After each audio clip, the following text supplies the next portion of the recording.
तो आइए आगे देखते हैं अपन डेटर्स के बारे में। डेटर्स को आते हैं। देनदार वे व्यक्ति या संस्थाएं हैं जिनको हम उधार माल बेचते हैं या उधार सेवाएं प्रदान करते हैं और उसके बदले में उधार माल बेचने या उधार सेवाएं प्रदान करने के बदले में उनसे कोई ना कोई भुगतान लेना बकाया रह जाता है।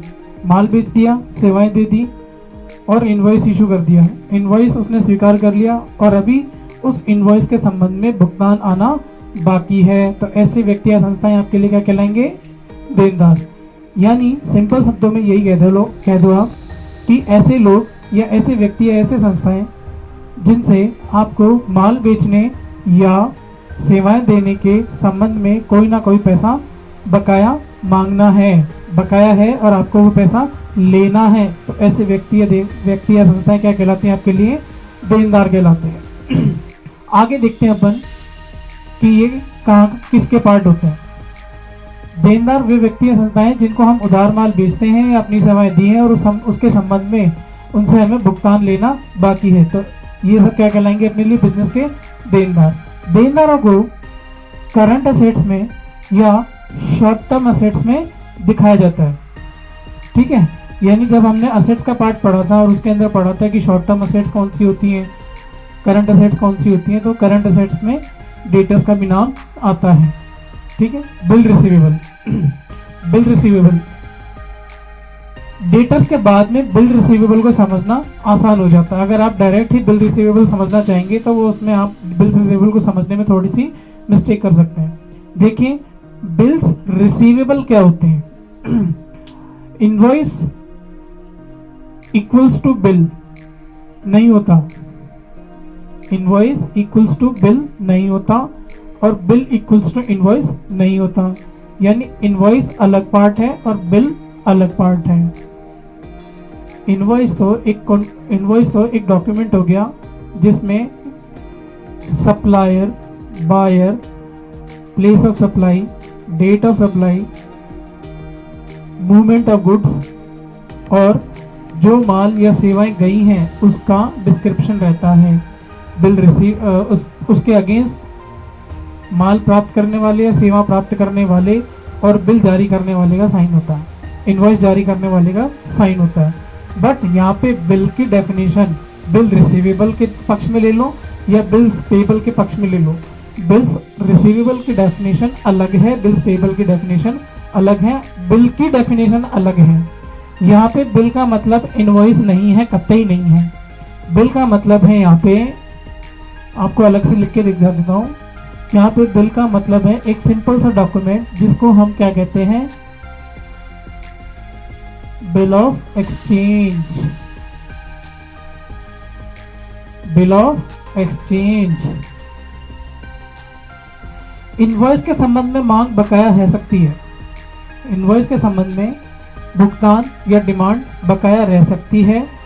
और अगर मान लीजिए इनवॉइस का पेमेंट आपके 10-15 दिन या 20 दिन में नहीं आता है, देन वो पैसा आपको बुक्स में उधार दिखाना पड़ता है।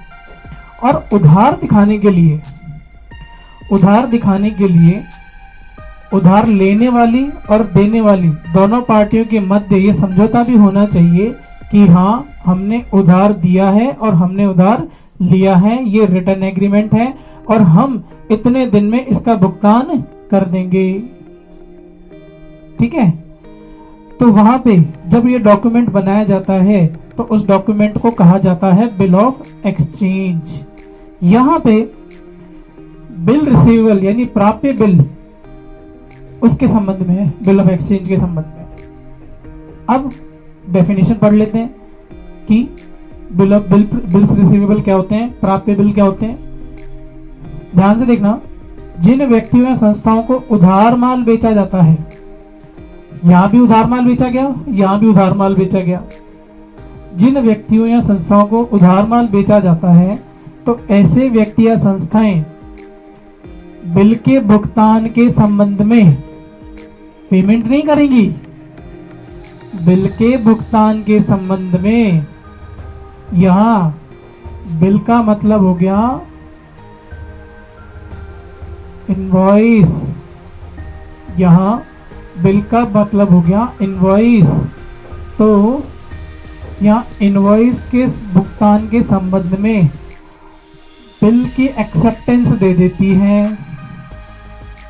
कौन से बिल की बात कर रहे हैं हम?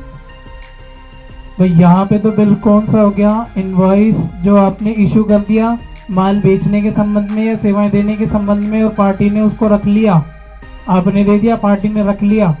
पार्टी कह रही कि अभी पेमेंट नहीं करेंगे, आप तो हमसे बिल की एक्सेप्टेंस ले लो। एक्सेप्टेंस किस पे दी जाती है? बिल ऑफ एक्सचेंज पर।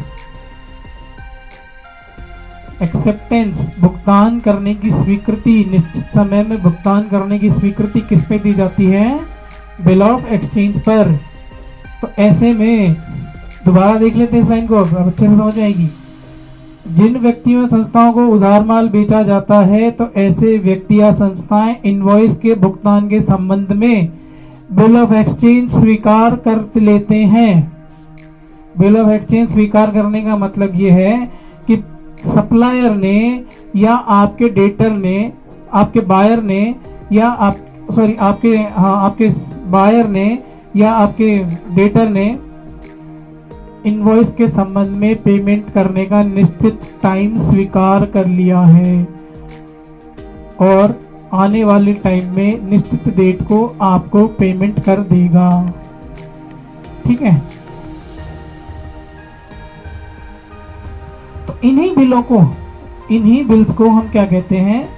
बिल्स रिसीवेबल कहते हैं। यानी ऐसे बिल ऑफ एक्सेप्टेंस जिनसे पैसा आना है आने वाले टाइम में, 6 महीने में, साल भर से ज्यादा का बिल ऑफ एक्सचेंज नहीं लिया जाता, 6 महीने तक के ही लिया जाता है, या 11 महीने का पेमेंट दे दो, नहीं तो फर्दर एक्शन लिए जाते हैं, या तो माल वापस दे दो या फिर पूरा पेमेंट दे दो।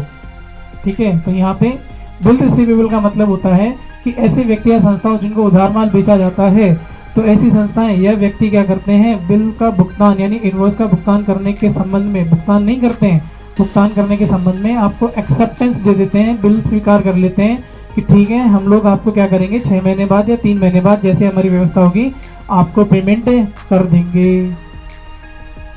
ठीक है, तो यहाँ पे वो एक्सेप्टेंस, वो डॉक्यूमेंट, वो बिल ऑफ एक्सचेंज क्या कहलाएगा आपके लिए? Bill receivable. और बिल रिसीवेबल भी हमारे लिए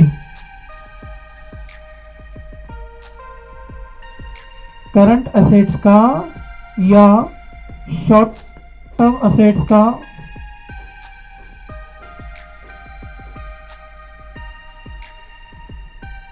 भाग है, पार्ट है। ठीक है, तो ये चीज अपने लिए बिल रिसीवेबल हो गई। नेक्स्ट हम देखते हैं कि क्रेडिटर्स क्या हैं। वे व्यक्ति या संस्थाएं जिन्होंने व्यापार को उधार माल या सेवाएं प्रदान की हैं।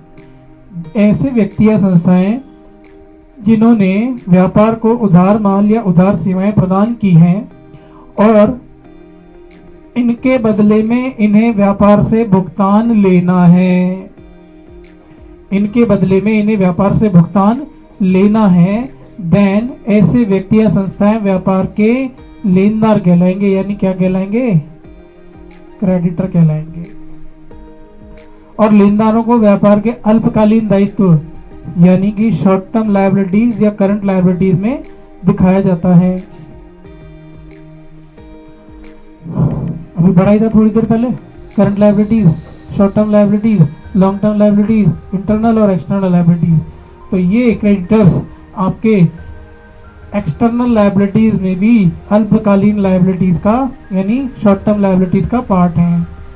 तो यानी कि क्रेडिटर वो व्यक्ति या संस्थाएं हुए जिन्होंने हमें उधार माल बेचा है या हमने जिनसे उधार माल खरीदा है और उसके संबंध में उनको भुगतान करना अभी बकाया है। तो ऐसे व्यक्ति का कहलाएंगे? लेनदार कहलाएंगे। अब लेनदार के बाद में बिल्स पेबल समझना आसान हो जाता है। बिल्स पेबल जिन व्यक्तियों या संस्थाओं से उधार माल खरीदा जाता है। पहले क्रेडिटर्स में भी क्या पढ़ा था? उधार माल खरीदा जाता है। पहले क्रेडिटर्स में भी यही पढ़ा था, उधार माल खरीदा जाता है। और यहाँ बिल्स पेबल में भी हम क्या देख रहे हैं? उधार माल खरीदा जाता है। तो अब खरीद तो लिया, आगे क्या करना है? तो ऐसे में व्यापार द्वारा उन्हें देय भुगतान के बदले, अब देय भुगतान का मतलब क्या हो गया कि उसने आपको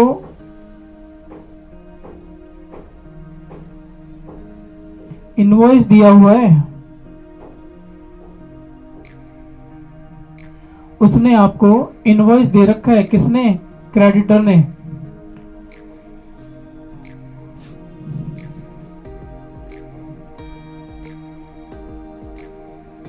बदले में उनके द्वारा लिखे हुए बिल की स्वीकृति दे दी है, उनके द्वारा लिखे गए बिल की स्वीकृति दे दी है। अब यहाँ पे भी बिल का मतलब क्या हो गया? ये जो बिल है ना यहाँ पे, इसका मतलब क्या हुआ यहाँ पे? Bill of exchange. उधार देने का या उधार लेने का फर्स्ट डॉक्यूमेंट है बिल ऑफ एक्सचेंज, ये ध्यान रखना। इसीलिए बिल्स पेबल जनरेट होता है। तो ऐसे बिल्स को बिल्स पेबल कहा जाता है। बिल्स पेबल भी करंट लायबिलिटीज या शॉर्ट टर्म लायबिलिटीज का पार्ट होता है, कंपैरेटिवली क्रेडिटर्स। ठीक है, तो बिल्स पेबल का मतलब ये हुआ कि जिन व्यक्ति या संस्थाओं से हमने उधार माल खरीदा है या उधार सेवाएं ली है, तो ऐसे में उनको हमने उनके इनवॉइस का भुगतान तो नहीं किया, उनके इनवॉइस का पेमेंट नहीं किया, उसके अलावा हमने क्या किया कि इनवॉइस का पेमेंट करने के बदले हमने उनके द्वारा लिखे हुए बिल ऑफ एक्सचेंज पर उनके द्वारा डिसाइड की हुई पेमेंट टर्म्स को एक्सेप्ट कर लिया कि हम 3 महीने बाद या 4 महीने बाद आपका पेमेंट कर देंगे। तो ऐसे में जहाँ पे हमने जिस बिल ऑफ एक्सचेंज पे ये एक्सेप्टेंस दे दी अपने सप्लायर को या अपने सप्लायर को या अपने क्रेडिटर को, हमने ये एक्सेप्टेंस दे दी कि हम 3 महीने या 2 महीने बाद आपका पेमेंट कर देंगे। जिस भी डॉक्यूमेंट में हमने ये स्वीकृति दी, देन वो डॉक्यूमेंट हमारे लिए क्या कहलाएगा? Bills payable. ठीक है, तो यहाँ पे बिल्स पेबल का मतलब भी क्या हो गया? बिल ऑफ एक्सचेंज का एक्सेप्टेंस कि हम पेमेंट करने के लिए आपको स्वीकृति देते हैं कि हम 3 महीने या 4 महीने में 6 महीने में आपको पेमेंट कर देंगे। तो यहाँ पे ये सारे पार्ट जो हैं आपके, ये अकाउंटिंग टर्म्स के ही पार्ट है, बेसिक अकाउंटिंग टर्म्स के पार्ट है। यहाँ पे बेसिक अकाउंटिंग टर्म्स समझना हमारे लिए बहुत जरूरी हो जाता है, क्योंकि अगर जब तक इनके बारे में नहीं समझेंगे आपके लिए अकाउंटेंसी करना थोड़ा मुश्किल हो जाएगा, थोड़ा नहीं बहुत मुश्किल हो जाएगा। चलो अकाउंटिंग कर भी ली, क्योंकि आपको तो 3 अकाउंटों में अकाउंटिंग करनी है, 3 तरह के अकाउंटों में, इंडिविजुअल व्यक्तिगत खातों में, वस्तुगत खातों में और नॉमिनल अकाउंट्स में अकाउंटिंग करनी है। लेकिन जब रिपोर्ट बनाओगे तब आपको दिक्कत होगी, क्लासिफाई करोगे, समराइजेशन करोगे और रिपोर्ट प्रेजेंटेशन करोगे तब दिक्कत होगी। तो उस चीज़ से बचने के लिए बेसिक अकाउंटिंग टर्म्स को यानी लेखांकन की आधारभूत शब्दावली को समझना हमारे लिए आवश्यक हो जाता है। लेखांकन की आधारभूत शब्दावली को समझना आवश्यक हो जाता है।